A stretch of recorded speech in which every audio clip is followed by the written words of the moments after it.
Sometimes you can't explain all the magic in the world. First and foremost, I just want to say I really enjoyed the film and I am a huge fan of both of you. So it was nice to see you both do a buddy comedy together, a buddy comedy chamber piece.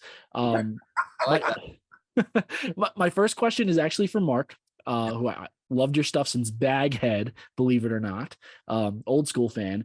You've done a lot of different things, a lot of different genres over the years, tackling a bunch of different issues and ideas. Where did this particular idea come from? There's a symmetry to this in that, I am exploring male intimacy, which is something I have done before with my brother, but it kind of ends there. It's new territory after that, and I think I really love the idea that I could tell something in the magical realist realm that had a little bit of a fable element to it. And but this was different for me because I started writing the screenplay without knowing where it was going. I started at like a 7-year-old kid who just like found a tool and was like, how does this work? And then I quickly ran into a wall after about 20 pages. And I almost threw it away. But I called Mel, who runs my company, and I was like, hey, you've been backseat driving creatively forever. Like, you want to take a stab at something? And she brought this wonderful perspective of being like a science nerd and a queer woman and filled out a ton of the story that I never could have imagined. Then we bring in Zachary Drucker as a producer and her perspective as a trans woman. And Sterling comes in as like, like guy from the South who's dealt with like homophobia a lot. And we all kind of package this thing together, and so it became much greater than what I could have offered alone as a writer. Yeah. And so Sterling, at what stage did you enter the project and what exactly drew you into this story? Because I haven't really seen you do something like this before, and I really liked you in it. Thanks, man. I appreciate it. They sent me the script. Mark and Mel sent it. I read it. And then I was like, oh my God, this is crazy. And I was like, when do I sign up, right? Like, I was still shooting This Is Us at the time and always looking for something that's very different from Randall, just sort of, like, as you said, sort of try to catch people off guard and surprise them a little bit. I thought it had incredible heart. I thought that there's the ability for magic to transpire in the world was something that was sort of woven throughout the script.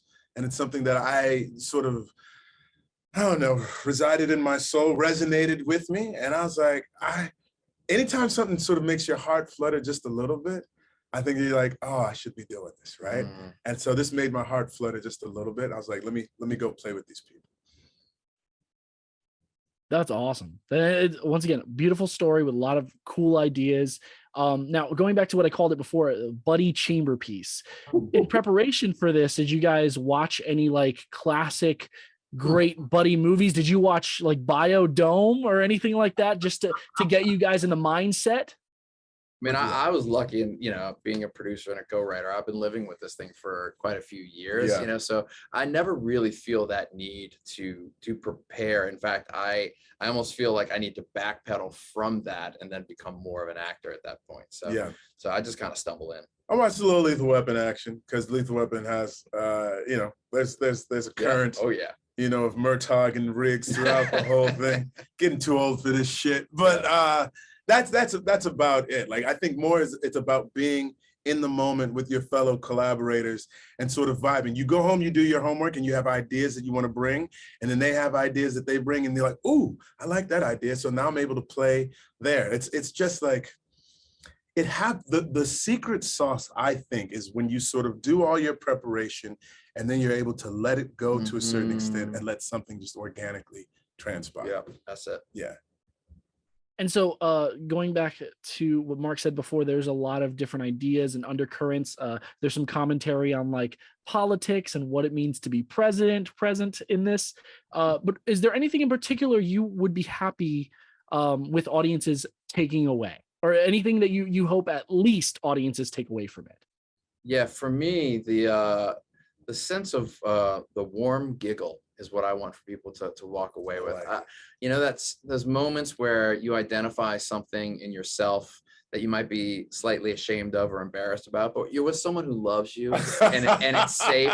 So you can kind of giggle about it and you don't really feel called out. You feel like this is cool. You know, we'll just kind of like share this together, but we don't have to talk to anybody else about it. You know, like that feeling is so special to me when I feel held in that way. Yeah. So, you know, we're hoping to hold people in a similar way with this.